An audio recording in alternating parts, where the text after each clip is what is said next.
Hello friends, शर्लिन्स healthy रेसिपीमध्ये तुम्हा सर्वांचं मनापासून खूप खूप स्वागत आहे। आज आपण महाराष्ट्राची शान कोल्हापूरची झणझणीत आणि चमचमीत अशी मिसळची रेसिपी बघणार आहोत। ही मिसळ पाव सर्वांनाच खूप आवडते, सर्वांची आवडती अशी ही डिश आहे। तर चला मग रेसिपीला सुरुवात करूया। ही माझ्याकडे पाव किलो मोड आलेली मटकी आहे। हिला मी व्यवस्थित धुवून आता कुकरमध्ये एक शिट्टी करण्यासाठी ठेवत आहे। त्यात आता मी 1 चमचा हळद आणि 1 चमचा मीठ घातलेलं आहे। थोडंसं पाणी आपण घालणार आहोत आणि ही मटकी आता आपण कुकरमध्ये एकच शिट्टी करण्यासाठी ठेवणार आहोत। अशा प्रकारे त्याला व्यवस्थित मिळवून घ्यायचं आहे आणि कुकरचं झाकण लावून मी त्याला एक शिट्टी देणार आहे। जास्त त्याला कुक नाही करायचं आहे। त्यानंतर मी 4 मीडियम साईजचे कांदे घेतलेले आहे आणि त्यांना असं मी रफली चॉप करून घेत आहे। कांद्याच्या अशा आपल्याला जाड कापा करून घ्यायच्या आहेत, कारण या कांद्याला आपल्याला तेलात परतून घ्यायचं आहे आणि मग त्याची पेस्टच करायची आहे। त्यामुळेच याला जाडसर असं कापायचं आहे। अशा प्रकारे हे 4 कांदे मी रफली चॉप केलेले आहे आणि 2 टोमॅटो घेतले होते। त्यातला एकच टोमॅटो आपण या प्रकारे रफली तोही चॉप करून घेणार आहोत। त्यालाही जाडसर असं कापून घेणार आहोत, कारण यालाही आपल्याला तेलात परतून पेस्ट करायची आहे। आणि दुसरा जो टोमॅटो आहे त्याला आपण बारीक चिरून घेणार आहोत। म्हणजे एक टोमॅटो मी रफली चॉप केला आणि एक टोमॅटो मी बारीक असा चिरून घेतला। अशा प्रकारे मिसळची आधी सगळी तयारी करून ठेवायची आहे। बघा,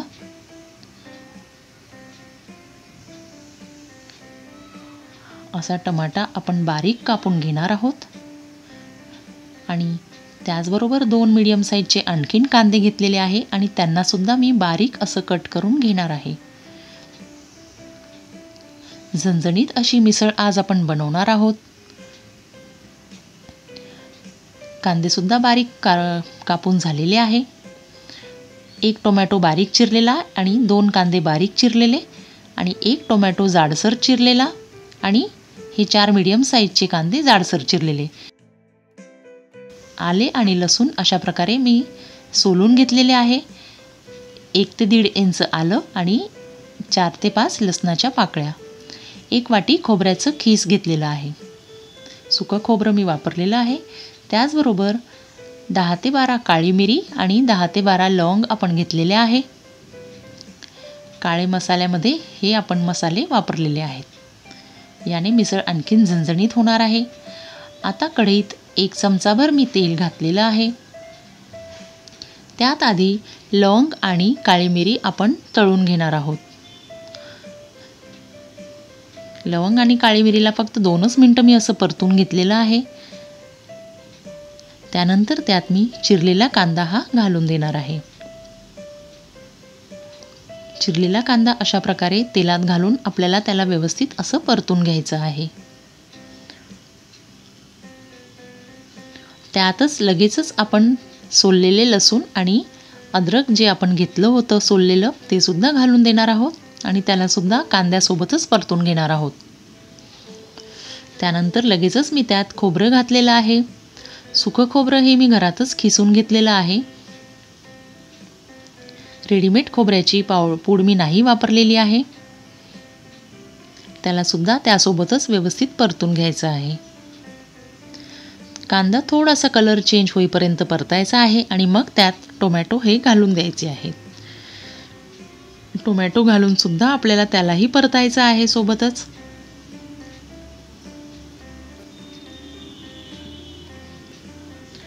गॅसची फ्लेम मी मीडियम ठेवलेली आहे। अशा प्रकारे हे सर्व जिन्नस आपल्याला व्यवस्थित असे परतून घ्यायचे आहेत। थोडंसं कलर चेंज होईपर्यंत आणि टोमॅटो सॉफ्ट होईपर्यंत आपल्याला याला परतायचं आहे।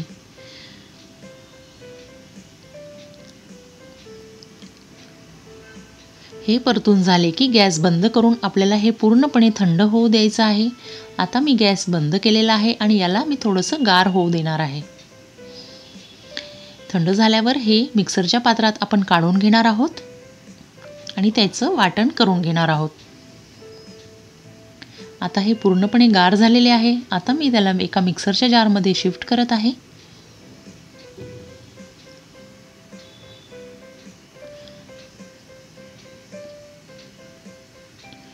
अशा प्रकारे मिसळ आपण मस्तपैकी आज खमंग अशी मिसळ बनवणार आहोत. अशा प्रकारे मिक्सरमधनं त्याची बारीक पेस्ट मी ही तयार करून घेतलेली आहे. टोमॅटो त्यात असल्यामुळे त्यात पाणी घालायची आज गरज नाही पडली.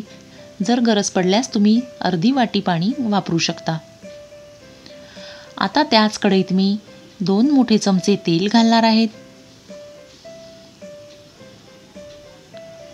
मिसळला छान तर्री येण्यासाठी थोडंसं तेल जास्त वापरलं तरीही चालतं. 1.5 ते 2 चमचे मी तेल घातलेलं आहे. त्यात आता मी अर्धा चमचा मोहरी घातलेली आहे आणि अर्धा चमचा जिरं घातलेलं आहे. जिरं व्यवस्थित तडकल्यावर मी त्यात तो बारीक चिरलेला कांदा घालून दिलेला आहे आणि त्याला व्यवस्थित परतून घेत आहे. कांदा व्यवस्थित परतून झाल्यावर थोडासा गोल्डन झाल्यावर त्यात आपण अर्धा चमचा हळद घालणार आहोत. 2 ते 3 चमचे आपण लाल तिखट पावडर घालणार आहोत. त्यानंतर मी त्यात 1 चमचा धनेपूड घातलेली आहे आणि अर्धा चमचा गरम मसाला घातलेला आहे. त्यानंतर मी त्यात चिरलेला बारीक टोमॅटो घातलेला आहे आणि आता याला पण मी व्यवस्थित परतून घेणार आहे. टोमॅटो लवकर सॉफ्ट व्हावं यासाठी मी यात अर्धा चमचा मीठ घालणार आहे आणि परत त्याला शिजेल असं थोडा वेळ आपल्याला परतून घ्यायचं आहे. टोमॅटो आता सॉफ्ट झालेले आहेत. त्यात आता आपल्याला ते वाटण घालायचं आहे जे आपण मिक्सरमधनं बारीक करून घेतलेलं आहे. पहा, अशा प्रकारे आपण ते खोबरं, कांदा आणि टोमॅटोचं आणि बाकी गरम मसाल्याचं वाटण जे केलं होतं ते सुद्धा यात घालून देणार आहोत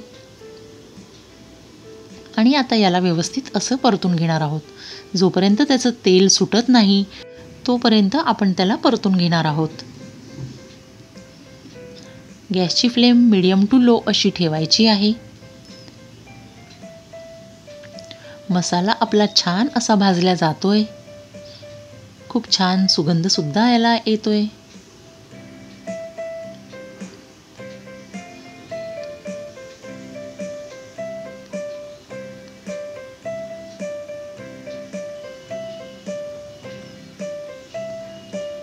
याला परतायला थोडंसं 4 ते 5 मिनिटं आपल्याला लागू शकतात.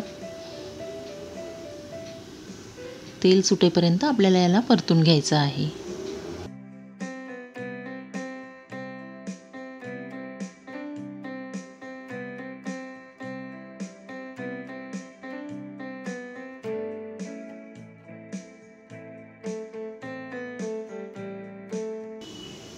पहा, आता हळूहळू त्याचं तेल सुटायला लागलेलं आहे.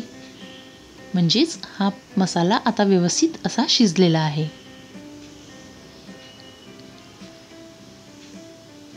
बऱ्यापैकी त्याचं तेल सुटायला लागलेलं आहे. आता ती मटकी मोड आलेली जी आपण कुकरमध्ये 1 शिट्टी देऊन शिजवून घेतली होती त्याला आपण यात घालून देणार आहोत. बघा, अशा प्रकारे ती मटकी यात आपण मिसळून दिलेली आहे. याच्याबरोबरच बाजूच्या गॅसवर मी पाणीसुद्धा गरम व्हायला ठेवलेलं आहे. आपल्याला यात गरम पाणी वापरायचं आहे. थंड पाणी आपण यात नाही वापरणार आहोत. रश्श्यासाठी आपण यात गरम पाणी टाकणार आहोत. छान कटाची अशी मिसळ आपली तयार होणार आहे. बघा, हे सगळं एकजीव आणि छान झालेलं आहे. आता मी यात जे मी गरम पाणी केलेलं आहे साईडला ते घालणार आहे.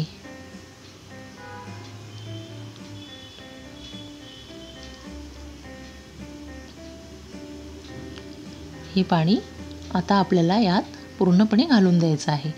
मिसळला रस्सा हा जास्तच असतो त्यामुळे पातळ झालं तरी चालतं. पाणी आपल्याला व्यवस्थित असं पूर्णपणे घालून द्यायचं आहे. ही मिसळ आज मी 6 लोकांसाठी बनवत आहे त्यामुळे मी पाव किलो मटकी वापरलेली होती. आता त्याला आपल्याला एक उकळी आणून घ्यायची आहे.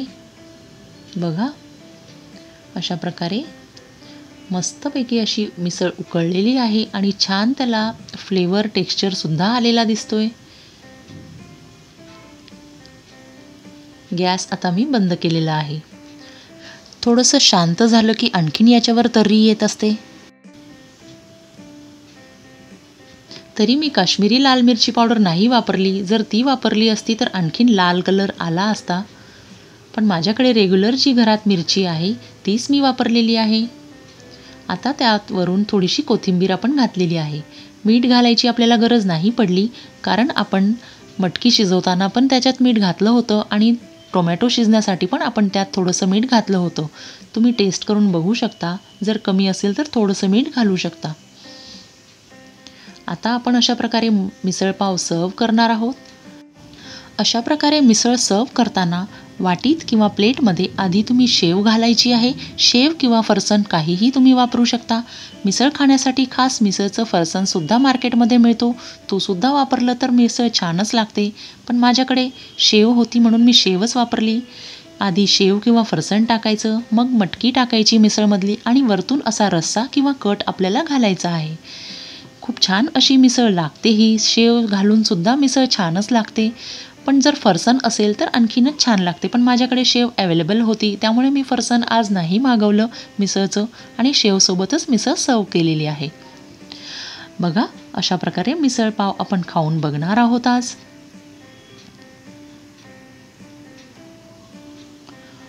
खूपच मस्त आणि यम्मी, खूप चमचमीत आणि चटकदार अशी मिसळ बनलेली आहे. झणझणीत अशी मिसळ आपली झालेली आहे छान. पहा, आता मिसळ सर्व करताना त्यासोबत साईडला थोडेसे कांदे ठेवायचे आहेत. अर्धा लिंबू आपण चिरून ठेवणार आहोत. अशा प्रकारे मिसळ सर्व केली जाते. झटपट होणारी रेसिपी आहे. जास्त वेळ याला लागत नाही. पावसुद्धा मिसळसोबत जे सर्व करतात ते थंडच पाव सर्व करतात. पावभाजीप्रमाणे यासोबत गरम करून पाव नाही सर्व करत. त्यामुळे काहीच वेळ लागत नाही आपल्याला मिसळपाव बनण्यासाठी. झटपट होते. फक्त मटकीला फोडणी द्यायचीच आपल्याला, म्हणजे जो काही वेळ लागतो तो मटकीला फोडणी द्यायचाच वेळ लागतो. बाकी मिसळपाव लगेच रेडी होते. त्यामुळे खूप शॉर्टकट अशी ही रेसिपी आहे. ज्या दिवशी स्वयंपाक करायचा जास्त कंटाळा आला किंवा पोळ्या करायचा कंटाळा आला तर मिसळपाव करायची. चेंजही होतो आणि छानही लागते. तुम्हाला जर ही रेसिपी आवडली असल्यास चॅनलला सबस्क्राईब करा आणि आपल्या मित्रांसोबत व्हिडिओला शेअर करा आणि लाईक करा. लवकरच भेटू एका नवीन व्हिडिओसोबत. तोपर्यंत खुश रहा, फिट रहा आणि शर्लिन्स हेल्दी रेसिपी पाहत रहा. Bye bye. Take care.